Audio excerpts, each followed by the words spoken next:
ನಮಸ್ಕಾರ, ಚಿಂಕಿ ಮಂಕಿಯ ಚಾನಲ್ಗೆ ಸ್ವಾಗತ ಸುಸ್ವಾಗತ. ನಾನು ನಿಮ್ಮ ಮನೋಜ್. ಎಂತ ಮ್ಯಾಚ್ ಆಯ್ತು ಗುರು ಇವತ್ತು. DC versus LSG ಅದ್ಭುತವಾಗಿತ್ತು. ಒಂದೊಂದು ಬಾಲ್ ಕೂಡ ವೆರಿ ಥ್ರಿಲ್ಲಿಂಗ್ ಆಗಿತ್ತು. ಒಂಥರ ಅಬ್ಸಲ್ಯೂಟ್ ಸಿನಿಮಾ ಅಂತಾರಲ್ಲ ಆ ತರ ಫೀಲ್ ಕೊಡ್ತು. ಯಾರ್ಯಾರು ಈ ಮ್ಯಾಚ್ ನ ಮಿಸ್ ಮಾಡ್ಕೊಂಡ್ರಿ ಅವರಿಗಾಗಿ ನಾನು ಮ್ಯಾಚ್ ನ ಸಂಪೂರ್ಣ ಹೈಲೈಟ್ಸ್ ನ ಹೇಳ್ತೀನಿ. So let's get into the details. So toss ಗೆದ್ದು ಫಸ್ಟ್ ಬೌಲಿಂಗ್ ನ ಆಯ್ಕೆ ಮಾಡ್ಕೊಂಡ್ರು DC ಅವರು. ಅಂಡ್ ಇವತ್ತಿನ ಪಂದ್ಯದಲ್ಲಿ KL ರಾಹುಲ್ ಅವರು ಇರಲಿಲ್ಲ, ಬಿಕಾಸ್ ಅವರು ಇವತ್ತು ಹೆಣ್ಣು ಮಗುವಿನ ತಂದೆ ಆಗಿದ್ದಾರೆ. So congratulations to our Kannur Lokesh Rahul ಅವರಿಗೆ. ಅದ್ಭುತವಾದ ಬ್ಯಾಟ್ಸ್ಮನ್ ಅಂಡ್ ಹೋಪ್ಫುಲಿ ಅವರು ನೆಕ್ಸ್ಟ್ ಮ್ಯಾಚ್ ಇಂದ ಇರ್ತಾರೆ. ಟಾಸ್ ಗೆದ್ದು ಬೌಲಿಂಗ್ ಆಯ್ಕೆ ಮಾಡ್ಕೊಂಡಂತ DC ಅವರ ಸ್ಟಾರ್ಟ್ ಆಕ್ಚುಲಿ ತುಂಬಾನೇ ಖರಾಬ್ ಆಗಿತ್ತು, ಬಿಕಾಸ್ ಅವರು ಸಿಕ್ಕಾಪಟ್ಟೆ ರನ್ಸ್ ಗಳನ್ನ ಕೊಟ್ಟರು ಪವರ್ ಪ್ಲೇ ನಲ್ಲಿ. ಎಸ್ಪೆಷಲಿ ಮಿಚೆಲ್ ಮಾರ್ಷ್ ಅವರು ಸಕ್ಕತ್ತಾಗಿ ಬ್ಯಾಟಿಂಗ್ ಆಡೋರು, ಬರೀ 6 ಗಳಲ್ಲೇ ಡೀಲ್ ಮಾಡ್ತಾ ಇದ್ರು. ಅಂಡ್ ಇನ್ನೊಂದ್ ಕಡೆ ಮಾರ್ಕ್ರಮ್ ಅವರು ಕೂಡ ಸ್ವಲ್ಪ ಸ್ಲೋ ಆದ್ರೂ ಕೂಡ ಸ್ಟ್ಯಾಂಡಿಂಗ್ ಕೊಡ್ತಾ ಇದ್ರು ಮಾರ್ಷ್ ಅವ್ರಿಗೆ. ಅಂಡ್ ಆಫ್ಟರ್ ಮಾರ್ಕ್ರಮ್ ಅವ್ರ ವಿಕೆಟ್ ಬಿದ್ಮೇಲೆ ಬಂದಂತ ನಿಕೋಲಸ್ ಪೂರನ್ ಅವರು ಮಾರ್ಷ್ಗೆ ಮ್ಯಾಚಿಂಗ್ ಆಗಿ ಸಕ್ಕತ್ತಾಗಿ ಬ್ಯಾಟಿಂಗ್ ಆಡೋರು. ಅಂಡ್ ಒಂದ್ ಹಂತದಲ್ಲಿ 250 ರನ್ಸ್ ನ ಕಲೆ ಹಾಕೋ ರೇಂಜ್ ಹೊಟ್ಟೋದ್ರು. ಮಾರ್ಷ್ ಅವರು 70 ರನ್ ಹೊಡಿತಾರೆ. ಅಂಡ್ ಇನ್ನೊಂದ್ ಕಡೆ ಪೂರನ್ ಅವರು ಕೂಡ 172 ರನ್ಸ್ ಹೊಡಿತಾರೆ. ಅಂಡ್ ಅದು ಕೂಡ 200+ ಸ್ಟ್ರೈಕ್ ರೇಟ್ ನಲ್ಲಿ. ಅಂಡ್ ಒಂದು ಓವರ್ ಅಲ್ಲಿ 28 ರನ್ ಹೊಡಿತಾರೆ ಟ್ರಿಸ್ಟನ್ ಸ್ಟಬ್ಸ್ ಅವ್ರಿಗೆ. ಅಂಡ್ ವಿಪ್ರಾಜ್ ನಿಗಮ್ ಅನ್ನೋ ಬೌಲರ್ ಗೆ 24 ರನ್ ಗಳನ್ನ ಹೊಡಿತಾರೆ. ಓವರ್ ಗೆ 15 to 20 ರನ್ಸ್ ಗಳನ್ನ ಕಾಂಟಿನ್ಯೂಸ್ ಆಗಿ ಹೊಡಿತಾ ಇರ್ತಾರೆ. ಅಂಡ್ ಆಲ್ಮೋಸ್ಟ್ 250 ರನ್ಸ್ ಪಕ್ಕಾ ಹೊಡಿತಾರೆ ಗುರು ಇವತ್ತು LSG ಅವರು. DC ಅವರಿಗೆ ಮೇ ಬಿ ಕಷ್ಟ ಆಗ್ಬೋದು ಅಂತ ಫೀಲ್ ಆಗ್ತಾ ಇತ್ತು. ಅಷ್ಟರಲ್ಲಿ ಮುಖೇಶ್ ಕುಮಾರ್ ಅವರು ಒಂದು ಸಕ್ಕತ್ತಾಗಿರೋ ಸ್ಲೋವರ್ ಬಾಲ್ ನ ಡೆಲಿವರ್ ಮಾಡ್ತಾರೆ. ಮಿಚೆಲ್ ಮಾರ್ಷ್ ಅವರಿಗೆ ಕ್ಯಾಚ್ ಕೊಟ್ಟು ಔಟ್ ಆಗ್ತಾರೆ. ಇದಾದ್ಮೇಲಿಂದ ಬಂದಂತ IPL ಹಿಸ್ಟ್ರಿಯ ಮೋಸ್ಟ್ ಎಕ್ಸ್ಪೆನ್ಸಿವ್ ಪ್ಲೇಯರ್ ಆದಂತ ರಿಷಬ್ ಪಂತ್ ಅವರು 6 ಬಾಲ್ ಗಳನ್ನ ಆಡಿ 0 ರನ್ಗೆ ಔಟ್ ಆಗ್ತಾರೆ. ಗೊತ್ತಿಲ್ಲ, ಮೇ ಬಿ ಅದು ಪ್ರೈಸ್ ಟ್ಯಾಗ್ ನ ಅವರ ಪ್ರೆಷರ್ ಇರ್ಬೋದು ಅಥವಾ LSG ಟೀಮ್ ನ ಪ್ರೆಷರ್. ನಮ್ಗೆಲ್ಲ ಗೊತ್ತು ಕಳೆದ ಬಾರಿ KL ರಾಹುಲ್ ಅವ್ರಿಗೆ ಯಾವ ರೀತಿ ಟ್ರೀಟ್ಮೆಂಟ್ ಸಿಕ್ತು ಅಂತ LSG ಓನರ್ ಕಡೆಯಿಂದ. ಸೊ ಈ ಟೀಮೇ ಸ್ವಲ್ಪ ಹಂಗೆ ಕ್ಯಾಪ್ಟನ್ ಆದವ್ರಿಗೆ ಸಿಕ್ಕಾಪಟ್ಟೆ ಪ್ರೆಷರ್ ಇರುತ್ತೆ ಅಂಡ್ ಪರ್ಫಾರ್ಮ್ ಮಾಡೋದು ಕೂಡ ಕಷ್ಟ ಆಗೋಗುತ್ತೆ ಆ ಪ್ರೆಷರ್ ಇಂದ.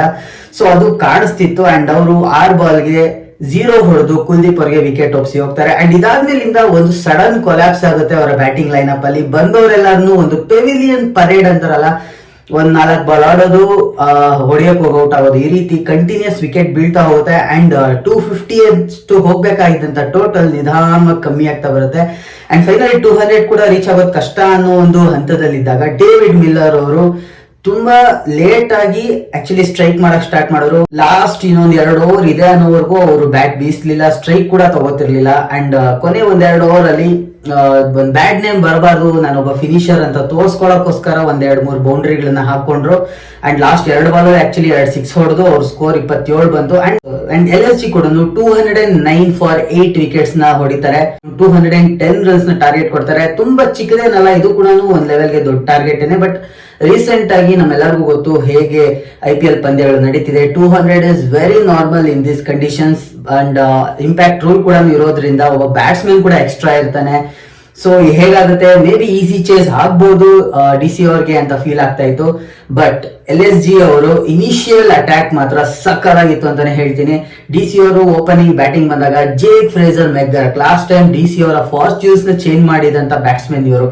ಆಲ್ಮೋಸ್ಟ್ 240 ಇದೆ ಇವರ ಸ್ಟ್ರೈಕ್ ರೇಟ್ IPL ನಲ್ಲಿ. ಬಟ್ ಇವರನ್ನ Shardul Thakur, can you believe it, Shardul Thakur ಅವರು ರಿಪ್ಲೇಸ್ಮೆಂಟ್ ಆಗಿ ಬಂದಿದ್ದಾರೆ. ಅವರು ಓಪನಿಂಗ್ ಓವರ್ ಅಲ್ಲೇನೆ ಜೇಕ್ ಫ್ರೇಸರ್ ಮೆಗ್ಗರ್ಕ್ ಅವ್ರನ್ನ ಔಟ್ ಮಾಡ್ತಾರೆ ಕೇವಲ 3 ಬಾಲ್ ಗಳಲ್ಲಿ. ಅಭಿಷೇಕ್ ಪೋರೆಲ್ ಅವ್ರನ್ನ 5th ಬಾಲ್ ಅಲ್ಲಿ ಔಟ್ ಮಾಡ್ತಾರೆ ಶಾರ್ದುಲ್ ಠಾಕೂರ್ ಅವರು. ಅಂಡ್ ಮೊದಲನೇ ಓವರ್ ಅಲ್ಲೇನೆ 2 ರನ್ ಗಳಿಗೆ 2 ವಿಕೆಟ್ ನ ಕಳ್ಕೊಂಡು ಕಷ್ಟಕ್ಕೆ ಸಿಲುಕ್ತಾರೆ DC. ನೆಕ್ಸ್ಟ್ DC ಇನ್ನಿಂಗ್ಸ್ ನ ಸ್ವಲ್ಪ ಬ್ಯಾಲೆನ್ಸ್ ಔಟ್ ಮಾಡಕ್ಕೆ ಅಂತ ಸಮೀರ್ ರಿಜ್ವಿ ಯಂಗ್ಸ್ಟರ್ ಗೆ ಚಾನ್ಸ್ ಕೊಟ್ಟು ಮೇಲೆ ಕಳಿಸ್ತಾರೆ. ಬಟ್ ಅವರು ಕೂಡ ಏನು ಇಂಪ್ಯಾಕ್ಟ್ ಮಾಡಲ್ಲ, 4 ರನ್ ಗಳಿಗೆ ಪೆವಿಲಿಯನ್ ಸೇರ್ಕೋತಾರೆ. ಸೊ ಎಲ್ಲೋ ಒಂದ್ ಕಡೆ ಕೇವಲ ಒಂದು 8 ರನ್ಗೆ 9 ರನ್ಗೆ 3 ವಿಕೆಟ್ ಕಳ್ಕೊಂಡು DC ಆಲ್ಮೋಸ್ಟ್ ಇವತ್ತು ಸೋಲ್ತಾರೆ ಅಂತ ಅನ್ಕೊಂಡಂತ ಟೈಮ್ ಅಲ್ಲಿ ಅವರ ಕ್ಯಾಪ್ಟನ್ ಆದಂತ ಅಕ್ಷರ್ ಪಟೇಲ್ ಅವರು LSG ಬೌಲರ್ಸ್ ಗಳನ್ನ ಹೆಡ್ ಆನ್ ತಗೋತಾರೆ. ಅಂಡ್ 200+ ಸ್ಟ್ರೈಕ್ ರೇಟ್ ಅಲ್ಲಿ ಬ್ಯಾಟಿಂಗ್ ಮಾಡ್ತಾರೆ. 11 ಬಾಲ್ಗೆ 22 ರನ್ ಹೊಡಿತಾರೆ, ಬೌಂಡ್ರೀಸ್ ನ ಚಚ್ತಾರೆ. ಪವರ್ ಪ್ಲೇ ನಲ್ಲಿ ಒಂದು ಡೀಸೆಂಟ್ ಆಗಿರುವಂತ ಸ್ಕೋರ್ ನ ಹೊಡೆಯೋದಕ್ಕೆ ಹೆಲ್ಪ್ ಮಾಡ್ತಾರೆ. ಅಂಡ್ ಇನ್ನೊಂದ್ ಕಡೆ ನಮ್ಮ RCB ಎಕ್ಸ್ ಕ್ಯಾಪ್ಟನ್ ಆದಂತ ಫಾಫ್ ಡು ಪ್ಲೆಸಿಸ್ ಅವರು, ವಾವ್, ಇವತ್ತು ಕೂಡ ಅವ್ರ ಬ್ಯಾಟಿಂಗ್ ಸೂಪರ್ ಆಗಿತ್ತು ನೋಡೋದಕ್ಕೆ. ಅವರು ಕೂಡ ಸಖತ್ ಬ್ಯಾಟಿಂಗ್ ಆಡಿದ್ರು. ಆಲ್ಮೋಸ್ಟ್ 160+ ಸ್ಟ್ರೈಕ್ ರೇಟ್ ಅಲ್ಲಿ 29 ರನ್ಸ್ ನ ಹೊಡಿತಾರೆ. ಅಂಡ್ ಅವರಿಬ್ರು ಸೇರ್ಕೊಂಡು ಈ ಮುಳುಗ್ತಿದ್ದಂತ DCಯ ಧೋನಿನ ಒಂಚೂರ್ ಮೇಲೆ ಎತ್ತಕ್ಕೆ ಟ್ರೈ ಮಾಡ್ತಾರೆ. ನೆಕ್ಸ್ಟ್ ಬರೋದೆ ಟ್ರಿಸ್ಟನ್ ಸ್ಟಬ್ಸ್. ಇವರನ್ನ ರಿಟೈನ್ ಮಾಡಿರೋ 10 ಕೋಟಿಗೆ. ಅಂಡ್ ಇವರು ಸಖತ್ ಒಳ್ಳೆ ಬ್ಯಾಟ್ಸ್ಮನ್ ಆಕ್ಚುಲಿ ಸೌತ್ ಆಫ್ರಿಕಾ ಕಡೆಯಿಂದ. ತುಂಬಾನೇ ಪೊಟೆನ್ಶಿಯಲ್ ಇರುವಂತ ಬ್ಯಾಟ್ಸ್ಮನ್ ಅಂಡ್ ಅವರು ಕೂಡ ಡಿಸಪಾಯಿಂಟ್ ಮಾಡ್ಲಿಲ್ಲ. ತುಂಬಾ ಚೆನ್ನಾಗಿ ಬ್ಯಾಟಿಂಗ್ ಮಾಡಿ 160+ ಸ್ಟ್ರೈಕ್ ರೇಟ್ ಅಲ್ಲಿ ಬ್ಯಾಟಿಂಗ್ ಮಾಡ್ತಾರೆ. ಒಂದ್ ಕಡೆ ವಿಕೆಟ್ ಬೀಳ್ತಾ ಇದ್ರು ಕೂಡ ಅವರು ಎಷ್ಟು ಬೇಕೋ ಅಷ್ಟು ಸ್ಟ್ರೈಕ್ ರೊಟೇಷನ್ ಮಾಡೋರು, ಯಾವಾಗ ಬೇಕೋ ಅವಾಗ ಬೌಂಡ್ರಿ ಕೂಡ ಬಾರಿಸ್ತಾ ಇದ್ರು. ಬಟ್ ಈ ಹೊತ್ತಲ್ಲೇನೆ ಫಾಫ್ ಡು ಪ್ಲೆಸಿಸ್ ಅವರು ಒಂದು ಬಿಗ್ ಸ್ಟ್ರೈಕ್ ಹೊಡಿಯೋಕ್ ಹೋಗಿ ಕ್ಯಾಚ್ ಕೊಟ್ಟು ಔಟ್ ಆಗ್ತಾರೆ. ಅವಾಗ ಬರದೇನೆ ಈ ಪಂದ್ಯದ main hero Ashutosh Sharma. Impact sub ಆಗಿ ಬಂದಂತ ಅಶುತೋಷ್ ಶರ್ಮಾ ಅವರು ಇನಿಷಿಯಲಿ ಬ್ಯಾಟಿಂಗ್ ಮಾಡಕ್ಕೆ ಸ್ವಲ್ಪ ತಡ್ಕಾಡ್ತಾರೆ ಅಂಡ್ ಅವರು ಬಾಲ್ ಟು ಬಾಲ್ ರನ್ಸ್ ಮಾತ್ರ ಹೊಡಿತಿರ್ತಾರೆ. ಸೊ ಅವಾಗ ಟ್ರಿಸ್ಟನ್ ಸ್ಟಬ್ಸ್ ಅವರು ಬ್ಯಾಲೆನ್ಸ್ ಔಟ್ ಮಾಡಿ ಬೌಂಡ್ರೀಸ್ ಗಳನ್ನ ಬಾರಿಸ್ತಾ ಇರ್ತಾರೆ ಅಂಡ್ ಸ್ಟ್ರೈಕ್ ರೊಟೇಷನ್ ಕೂಡ ನಡೀತಿರುತ್ತೆ. ಬಟ್ ಯಾವಾಗ ಟ್ರಿಸ್ಟನ್ ಸ್ಟಬ್ಸ್ ಅವ್ರು ಔಟ್ ಆಗ್ತಾರೋ ಅವಾಗ ವಿಪ್ರಾಜ್ ನಿಗಮ್ ಅಂತ ಒಬ್ಬ ಹೊಸ ಹುಡುಗ, ಎಲ್ಲಿಟ್ಟಿದ್ರು ಡಿ ಸಿ ಅವರು, ನಮ್ಮ ವಿಜಯ್ ಭಾರದ್ವಾಜ್ ಅವರು DC-ಗೆ ಈ ಪ್ಲೇಯರ್ಸ್ ಗಳನ್ನೆಲ್ಲ ಆಕ್ಚುಲಿ ಕೊಡ್ಸಿದ್ದು. ಅವ್ರು ಬಂದಿದ್ದೇನೆ ಬಾರ್ಸಾಕ್ ಸ್ಟಾರ್ಟ್ ಮಾಡ್ತಾರೆ ಅಂಡ್ ಒಂದ್ ಟೈಮಲ್ಲಿ 113 for 6 ಅಲ್ಲಿ ಇದ್ದಂತ DC-ಯ ಟೀಮ್ ನೆಕ್ಸ್ಟ್ 45 ಬಾಲ್ಸ್ಗೆ 100 runs ಪ್ಲಸ್ ಹೊಡಿಬೇಕಿರುತ್ತೆ. ಅವಾಗ ವಿಪ್ರಾಜ್ ನಿಗಮ್ ಅಂಡ್ ಅಶುತೋಷ್ ಶರ್ಮಾ ಅಟ್ಯಾಕ್ ಮಾಡಕ್ ಸ್ಟಾರ್ಟ್ ಮಾಡ್ತಾರೆ ಅಂಡ್ ಅವರ ಅಟ್ಯಾಕಿಂಗ್ಗೆ LSG ಬೌಲರ್ಸ್ ಗಳ ಹತ್ರ ಉತ್ತರನೇ ಇರಲಿಲ್ಲ. ವಿಪ್ರಾಜ್ ನಿಗಮ್ ಅಂತೂ ಆಲ್ ಓವರ್ ಸ್ಟೇಡಿಯಂ ಬೌಂಡ್ರೀಸ್ ನ ಬಾರಿಸ್ತಾರೆ ಅಂಡ್ ಆಲ್ಮೋಸ್ಟ್ 260+ ಸ್ಟ್ರೈಕ್ ರೇಟ್ ಅಲ್ಲಿ 39 runs ನ ಹೊಡಿತಾರೆ. ಇವರು ಸ್ಟ್ರೈಕಿಂಗ್ ಮಾಡ್ಬೇಕಾದ್ರೆ ಸ್ವಲ್ಪ ಶಾಂತವಾಗಿ ಆಡ್ತಿದ್ದಂತ ಅಶುತೋಷ್ ಶರ್ಮಾ ಅವರು ಕೂಡ ನನಗೂ ಸಖತ್ ಪೊಟೆನ್ಶಿಯಲ್ ಇದೆ, ನಾನು ಬ್ಯಾಟಿಂಗ್ ಮಾಡಿ ತೋರಿಸ್ತೀನಿ ಅಂತ ಅವರು ಕೂಡ ಹಿಟ್ಟಿಂಗ್ ಸ್ಟಾರ್ಟ್ ಮಾಡ್ತಾರೆ. ನೆಕ್ಸ್ಟ್ 13 ಬಾಲ್ಸ್ ಗಳಲ್ಲಿ ಆಲ್ಮೋಸ್ಟ್ 42 runs ನ ಹೊಡಿತಾರೆ ಅಂಡ್ ಇದ್ರಿಂದ ಆಕ್ಚುಲಿ ಒಂದು ಥ್ರಿಲ್ಲರ್ ಸ್ಟಾರ್ಟ್ ಆಗುತ್ತೆ. ಬಿಕಾಸ್ ವಿಪ್ರಾಜ್ ನಿಗಮ್ ಅವ್ರನ್ನ ಔಟ್ ಮಾಡ್ತಾರೆ ದಿಗ್ವೇಶ್ ರಾಠಿ ಅವರು ಅಂಡ್ ಅವರು ಔಟ್ ಆದ್ಮೇಲಿಂದ ಬಂದಂತ ಮಿಚೆಲ್ ಸ್ಟಾರ್ಕ್ ಅವರು ಕೂಡ ಸೆನ್ಸಿಬಲ್ ಕ್ರಿಕೆಟ್ ಆಡದೆ ಅವರು ಕೂಡ ಹಿಟ್ಟಿಂಗ್ ಗೆ ಹೋಗ್ತಾರೆ. ಬಿಕಾಸ್ ಇನ್ನೊಂದ್ ಕಡೆ ಅಶುತೋಷ್ ಶರ್ಮಾ ಸಕ್ಕರಾಗಿ ಆಡ್ತಿರ್ತಾರೆ. ಅವ್ರಿಗೊಂದು ಸಿಂಗಲ್ ಕೊಟ್ಟಿದ್ರೆ ಮ್ಯಾಚ್ ಇಷ್ಟು ಕ್ಲೋಸ್ ಬರ್ತಿರ್ಲಿಲ್ಲ. ಬಟ್ ಅವರು ಕೂಡ ಹಿಟ್ಟಿಂಗ್ ಮಾಡಕ್ ಹೋಗಿ ಕ್ಯಾಚ್ ಕೊಟ್ಟು ಔಟ್ ಆಗ್ತಾರೆ ಅಂಡ್ ಅವಾಗ ಒಂದಾದಂತ ಕುಲ್ದೀಪ್ ಯಾದವ್ ಅವರು ಸೆನ್ಸಿಬಲ್ ಆಗಿ ಅಶುತೋಷ್ ಶರ್ಮಾ ಅವರಿಗೆ ಸ್ಟ್ರೈಕ್ ರೊಟೇಟ್ ಮಾಡ್ತಾರೆ ಅಂಡ್ ಅವಾಗ ಅಶುತೋಷ್ ಶರ್ಮಾ ಅವರು ಓವರ್ 17 runs ನ ಹೊಡಿತಾರೆ ಅಂಡ್ ನೆಕ್ಸ್ಟ್ ಓವರ್ ನಲ್ಲೇನೆ ಕುಲ್ದೀಪ್ ಯಾದವ್ ಹಾಗೂ ಅಶುತೋಷ್ ಶರ್ಮಾ ಇಬ್ರು ಸೇರ್ಕೊಂಡು 16 runs ನ ಹೊಡಿತಾರೆ. ಬಟ್ ಇಲ್ಲಿ ಕುಲ್ದೀಪ್ ಯಾದವ್ ಅವರ ವಿಕೆಟ್ ಬೀಳುತ್ತೆ. ಸೊ 9 ವಿಕೆಟ್ ಗಳು ಬಿದ್ದೋಗಿದೆ ಅಂಡ್ ಇನ್ನೊಂದ್ ಕಡೆ ಅಶುತೋಷ್ ಶರ್ಮಾ ಅವ್ರ ಬ್ಯಾಟಿಂಗ್ ಎಷ್ಟು ಸಕ್ಕರಾಗಿತ್ತು ಅಂತಂದ್ರೆ ಅವರು ಸಿಂಗಲ್ ತಗೋಬೇಕು ಅಂತ ಹೊಡೆದಂತ ಒಂದ್ ಬಾಲ್ ಕೂಡ ಬೌಂಡ್ರಿ ರೀಚ್ ಆಗ್ಬಿಡುತ್ತೆ. ಬಿಕಾಸ್ ಅವರ ಸ್ಟ್ರೈಕಿಂಗ್ ಅಂಡ್ ಅವರು ಗ್ಯಾಪ್ ಹುಡುಕ್ತದಂತ ರೀತಿ, ಅವರ ಇನ್ಸ್ಟಿಂಕ್ಟ್ ಅವ್ರಿಗೆ ಗ್ಯಾಪ್ ಅಲ್ಲಿ ಬಾಲ್ ಹೊಡಿಯೋಂಗ್ ಮಾಡ್ತು ಅಂಡ್ ಅದರಿಂದ ಅವರು ಸಿಂಗಲ್ ತಗೊಳಕಾಗಿಲ್ಲ. ಬಟ್ ಲಾಸ್ಟ್ ಓವರ್ ಅಲ್ಲಿ ಶಾಬಾಜ್ ಅಹಮದ್ ಅವರು ಬೌಲಿಂಗ್ ಮಾಡಕ್ ಬರ್ತಾರೆ ಅಂಡ್ ಈ ಕಡೆ ಮೋಹಿತ್ ಶರ್ಮಾ ಇರ್ತಾರೆ. 6 ಬಾಲ್ಗೆ 6 ರನ್ ಬೇಕಿರುತ್ತೆ ಅಂಡ್ ಕೊನೆ ಒಂದು ವಿಕೆಟ್ ಬೇಕಿರುತ್ತೆ LSGಗೆ ಗೆಲ್ಲಕ್ಕೆ. ಸೊ ಇದಂತೂ ಸಖತ್ ಥ್ರಿಲ್ಲಿಂಗ್ ಆಗಿತ್ತು. ಇಲ್ಲಿ 1 ರನ್ ಮಾತ್ರ ಕೊಡ್ಬೇಕಾಗಿತ್ತು ಮೋಹಿತ್ ಶರ್ಮಾ ಅವರು ಅಂಡ್ ಅವಾಗ ಒಂದು ಸಖತ್ ಈಸಿ ಆಗಿರುವಂತ ಸ್ಟಂಪಿಂಗ್ ನ ಮಿಸ್ ಮಾಡ್ತಾರೆ ನಮ್ಮ ರಿಷಬ್ ಪಂತ್ ಅವರು ಅಂಡ್ ಅದೇ ಬಾಲ್ಗೆನೆ LBW ಅಪೀಲ್ ಮಾಡ್ತಾರೆ. ಬಟ್ ಅದು ಕೂಡ ಮಿಸ್ಸಿಂಗ್ ದ ಸ್ಟಂಪ್ಸ್ ಆಗಿ ಲಕ್ ಫ್ಯಾಕ್ಟರ್ ವರ್ಕ್ ಆಯ್ತು ಅಂತಾನೆ ಹೇಳ್ಬೋದು.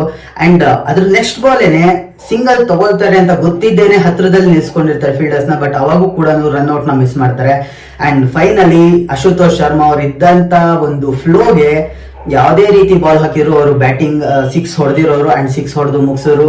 ಕೇವಲ 31 ಬಾಲ್ಸ್ಗೆ 66 runs ನ ಹೊಡಿತಾರೆ. 5 4 ಹಾಗೂ 5 ಸಿಕ್ಸರ್ ಗಳನ್ನ ಬಾರಿಸಿ ಈ ಪಂದ್ಯದ ಮ್ಯಾನ್ ಆಫ್ ದಿ ಮ್ಯಾಚ್ ಆಗ್ತಾರೆ ಅಶುತೋಷ್ ಶರ್ಮಾ ಅವರು. ಇವರು ಪ್ರೀವಿಯಸ್ಲಿ ಪಂಜಾಬ್ ಕಿಂಗ್ಸ್ ಅಲ್ಲೂ ಇದೇ ರೀತಿ ಸಿಂಗಲ್ ಹ್ಯಾಂಡೆಡ್ ಆಗಿ ಮ್ಯಾಚ್ ಗಳನ್ನ ಗೆಲ್ಲಿಸ್ತಾ ಇದ್ರು ಅಂಡ್ ಇಲ್ಲೂ ಕೂಡ ಅದನ್ನೇ ಕಂಟಿನ್ಯೂ ಮಾಡಿದ್ದಾರೆ.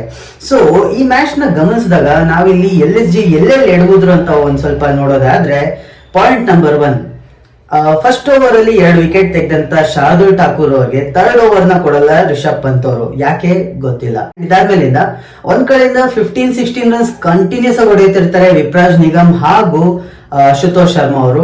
ನಮ್ಮೆಲ್ಲರಿಗೂ ಗೊತ್ತು ನಮ್ಮ IPL ನಲ್ಲಿ C8 ಸ್ಟ್ರಾಟಜಿಕ್ ಟೈಮ್ ಬ್ರೇಕ್ ಅಂತ ಒಂದಿದೆ ಅಂಡ್ ಅದನ್ನ ಯಾಕೆ ತಗೋತಾರೆ ಅಂದ್ರೆ ಬೇಸಿಕಲಿ ಒಂದು ಟೀಮ್ ಒಂದೇ ಫ್ಲೋ ನಲ್ಲಿ ಬ್ಯಾಟಿಂಗ್ ಆಡ್ಬೇಕಾದ್ರೆ ಅವರ ಮೊಮೆಂಟಮ್ ನ ಬ್ರೇಕ್ ಮಾಡೋದಕ್ಕೋಸ್ಕರ ಆ ಒಂದು C8 ಸ್ಟ್ರಾಟಜಿಕ್ ಟೈಮ್ ಬ್ರೇಕ್ ನ ಯಾವಾಗ ಬೇಕಾದ್ರೂ ತಗೋಬಹುದು ಬೌಲಿಂಗ್ ಟೀಮ್ ಅವರು. ಬಟ್ ಅವರು ಆ ಒಂದು ಫ್ಲೋ ನಲ್ಲಿ ರನ್ಸ್ ಬರ್ತಿದ್ರೆ ಆ C8 ಸ್ಟ್ರಾಟಜಿಕ್ ಟೈಮ್ ಬ್ರೇಕ್ ತಗೊಳ್ಳೋದಿಲ್ಲ. 16ನೇ ಓವರ್ ವರೆಗೂ ಬಿಡ್ತಾರೆ ಅಂಡ್ ಅಷ್ಟೊತ್ತಿಗೆ ಆಲ್ರೆಡಿ ಆಲ್ಮೋಸ್ಟ್ ಇನ್ನ 4 ಓವರ್ಸ್ಗೆ 50 runs ಅಷ್ಟೇ ಬೇಕಿರುತ್ತೆ. ಆ ರೀತಿ ಒಂದು ಈಕ್ವೇಶನ್ ಬಂದ್ಬಿಡುತ್ತೆ. ಸೊ ಅಲ್ಲಿವರೆಗೂ ಅದು ಸ್ಟ್ರಾಟಜಿಕ್ ಟೈಮ್ ಬ್ರೇಕ್ ತಗೊಳ್ದಿದ್ದು ಕೂಡ ಒಂದು ತಪ್ಪಾಯ್ತು ಅಂತ ನನ್ನ ಅನಿಸಿಕೆ. Because strategic time break 16th over ಅಲ್ಲಿ ಮ್ಯಾಂಡೇಟರಿ ಆಗಿ ಬಂದ್ ಹೋದ್ಮೇಲೆ ವಿಪ್ರಾಜ್ ನಿಗಮ್ ಅವರು ಔಟ್ ಆಗ್ತಾರೆ. ಸೊ ಮೊಮೆಂಟಮ್ ಬ್ರೇಕ್ ಆಗಿದ್ದು ವಿಪ್ರಾಜ್ ನಿಗಮ್ ಅವ್ರ ಬ್ಯಾಟಿಂಗ್ ಕೂಡ ಎಫೆಕ್ಟ್ ಆಯ್ತು. ಸೊ ಇಲ್ಲಿ ರಿಷಬ್ ಪಂತ್ ಅವರು ಫ್ಲೋನ ಕಟ್ ಮಾಡೋದ್ರಲ್ಲಿ ಎಡವರು. ಅಂಡ್ 3ನೇ ಮಿಸ್ಟೇಕ್, ಶಾರ್ದೂಲ್ ಠಾಕೂರ್ ಅವರು ಈ ಮ್ಯಾಚ್ ಅಲ್ಲಿ ಮಾಡಿದ್ದು ಕೇವಲ 2 ಓವರ್. ಅವರು man with a golden arm Chennai super Kings ಗೆ ಈ ತರ ಒಂದು ಸಿಚುಯೇಷನ್ ಗಳಲ್ಲಿ ಸಕ್ಕತ್ತಾಗಿ ಬೌಲಿಂಗ್ ಮಾಡಿ ಬ್ರೇಕ್ ಥ್ರೂಸ್ ನ ತಂದ್ಕೊಡ್ತಿದ್ರು. ಪ್ರಾಬಬ್ಲಿ ಅವ್ರು ಬೌಲಿಂಗ್ ಮಾಡಕ್ ಬಂದಿದ್ರೆ ಮೇ ಬಿ ಅಶುತೋಷ್ ಶರ್ಮಾ ಅವ್ರ ವಿಕೆಟ್ ಸಿಕ್ತಿತ್ತೋ ಏನೋ ನೋಡ್ಬೇಕಾಗಿತ್ತು. And 19th over most crucial over of the match ನ ಪ್ರಿನ್ಸ್ ಯಾದವ್ ಅನ್ನೋ ಒಬ್ಬ ಡೆಬ್ಯೂಟೆಂಟ್ ಗೆ ಕೊಡ್ತಾರೆ ನಮ್ಮ ರಿಷಬ್ ಪಂತ್ ಅವರು. ಅವರ ಬದಲು ಒಬ್ಬ ವೆಟರನ್ ಆದಂತ ಶಾರ್ದುಲ್ ಠಾಕೂರ್ ಅವರಿಗೆ ಗ್ಯಾಂಬಲ್ ತಗೊಂಡ್ ಕೊಟ್ಟಿದ್ರೆ ಪ್ರಾಬಬ್ಲಿ ಫಾರ್ಚೂನ್ಸ್ ಅವರ ಪರ ಇರ್ತಿತ್ತೇನೋ. ಬಿಕಾಸ್ ಅವಾಗೂ ಕೂಡ ಆಲ್ಮೋಸ್ಟ್ 22-23 ರನ್ಸ್ ಬೇಕಿರುತ್ತೆ. ಒಂದು ಓವರ್ ಅಲ್ಲೇ 16 ರನ್ಸ್ ಬಂದಿದ್ದು ಇವರು LSG ಅವರಿಗೆ ತುಂಬಾನೇ ದೊಡ್ಡ ಹೊಡೆತ ಬಿತ್ತು. ಅಂಡ್ ಶಾರ್ದುಲ್ ಠಾಕೂರ್ ಅವರ ಗ್ಯಾಂಬಲ್ ತಗೊಂಡಿದ್ರೆ ಪ್ರಾಬಬ್ಲಿ ಲಕ್ ಫ್ಯಾಕ್ಟರ್ ಇವ್ರಿಗೂ ವರ್ಕ್ ಆಗಿರೋದು. ಪಾಯಿಂಟ್ ನಂಬರ್ 4, ಲಾಸ್ಟ್ ಓವರ್ ಒಬ್ಬ ಸ್ಪಿನ್ನರ್ ಗೆ ಕೊಡ್ತಾರೆ ಶಾಬಾಜ್ ಅಹಮದ್ ಗೆ. ಅಂಡ್ ಅವರು ಆ ಮ್ಯಾಚ್ ನಲ್ಲಿ ಹಾಕಿದಂತ ಸೆಕೆಂಡ್ ಓವರ್ ಆಗಿತ್ತದು. ಅವ್ರು ಫಸ್ಟ್ ಓವರ್ ಅಲ್ಲೂ ಸಿಕ್ಕಾಪಟ್ಟೆ ರನ್ಸ್ ನ ಕೊಟ್ಟಿದ್ರು. ಅವಾಗಾದ್ರೂ ಕೂಡ ಶಾರ್ದುಲ್ ಠಾಕೂರ್ ಅವ್ರನ್ನ ಟ್ರಸ್ಟ್ ಮಾಡಬೇಕಾಗಿತ್ತು LSG ಯ ಕ್ಯಾಪ್ಟನ್ ಆದಂತ ರಿಷಬ್ ಪಂತ್ ಅವರು. ಶಾರ್ದುಲ್ ಠಾಕೂರ್ ಅವರಿಗೆ ಎಕ್ಸ್ಪೀರಿಯನ್ಸ್ ಇರುವಂತ ಬೌಲರ್. ಅಂಡ್ 6 balls 6 ರನ್ಸ್ ಬೇಕಿದಾಗ ಫಾಸ್ಟ್ ಬೌಲರ್ ಬೌಲಿಂಗ್ ಮಾಡಿದಾಗ ಸಿಂಗಲ್ ತಗೊಳ್ಳೋದು ಸ್ವಲ್ಪ ಕಷ್ಟನೇ ಇರುತ್ತೆ. ಬಿಕಾಸ್ ಬಾಲ್ ನ ಕಂಪ್ಲೀಟ್ ಆಗಿ ಮಿಸ್ ಮಾಡಬಹುದು ಮೋಹಿತ್ ಶರ್ಮಾ ಅವರು. ಬಟ್ ಅವರು ಒಬ್ಬ ಸ್ಪಿನ್ನರ್ ಗೆ ಕೊಡ್ತಾರೆ. ಪ್ರಾಬಬ್ಲಿ ಎಲ್ಲ ಫೀಲ್ಡರ್ಸ್ ಹತ್ರ ಇದ್ದು ಸಿಂಗಲ್ ತಡಿಬಹುದು ಅನ್ಕೊಂಡು, ಬಟ್ ಅದು ವರ್ಕ್ ಆಗ್ಲಿಲ್ಲ.